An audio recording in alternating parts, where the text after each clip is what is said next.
தேனி மாவட்டம் ஆண்டிப்பட்டி அருகே அமைந்துள்ள வைகை அணை 71 அடி உயரம் கொண்டது.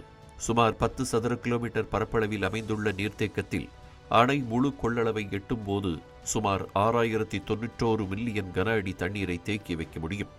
இந்த அணையின் நீரை நம்பி தேனி, மதுரை, திண்டுக்கல், சிவகங்கை, ராமநாதபுரம் ஆகிய 5 தென் மாவட்டங்களின் குடிநீர், பாசனம் மற்றும் மீன்வளம் உள்ளிட்ட தேவைகள் பூர்த்தி செய்யப்படுகின்றன.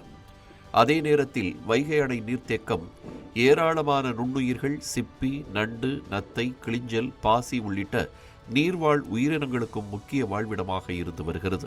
இந்த ஆண்டு போதிய மழை இல்லாததால் அணையின் நீர்மட்டம் வெகுவாக குறைந்துள்ளது.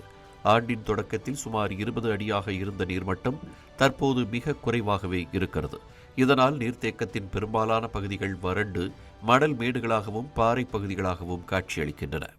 இப்போ கடந்த 10 வருஷத்தில் இல்லாத வறட்சி வைகை டேமுக்கு வந்திருக்கு.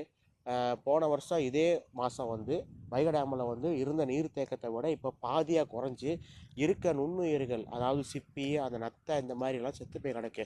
அதுக்கு தான் என் கையில் இருக்குது பார்த்தீங்களா, இந்த மாதிரி செத்து லட்சக்கணக்கில் செத்து போய் கிடக்கு. இதெல்லாம் பார்க்கும்போது ரொம்ப கஷ்டமாக இருக்குது. இதன் காரணமாக நீர்த்தேக்கத்தை சார்ந்து வாழ்ந்து வந்த ஏராளமான நீர்வாழ் உயிரினங்கள் உயிரிழந்துள்ளன. குறிப்பாக சிப்பிகள் உயிரிழந்து அவற்றின் ஓடுகள் கரைப்பகுதி முழுவதும் குவியல் குவியலாக கிடக்கின்றன. நீர்த்தேக்க பகுதியில் நடந்து சென்றால் சிப்பி ஓடுகளை மிதிக்காமல் செல்ல முடியாத அளவிற்கு அவை பரவி கிடப்பதாகவும், ஒவ்வொரு ஓடும் ஒரு உயிரின் அழிவுக்கு சாட்சியாக இருப்பதாகவும் அப்பகுதி மக்கள் வேதனை தெரிவிக்கின்றனர். இந்த வறட்சி என்னன்னா, கடந்த வருஷம் 2025 எங்கள் டேம் ஒரு 50 அடி இருந்துச்சு. இந்த வருஷம் பார்த்தா அது பாதி கூட இல்லை. இதுக்கு என்ன காரணம்னா, போதுமான மழை இல்லை. இதனால் என்ன பிரச்சனைனா, இந்த நுண்ணுயிர் மெல்லுடைகள்னு சொல்லக்கூடிய சிப்பி, நண்டு, கிளிஞ்சல்னு சொல்கிற உயிர்கள் எங்கள் டேமை சுற்றி எல்லா பகுதியிலும் செத்து கிடக்கு. கொஞ்சம் நஞ்சம் இல்லைங்க, சும்மா லட்சக்கணக்கில் செத்து கிடக்கு. நீர்நிலைகளில் நுண்ணுயிர்கள் முதல் மெல்லுடலிகள், மீன்கள் என ஒன்றையொன்று சார்ந்த உணவுச் சங்கிலி செயல்படுகிறது.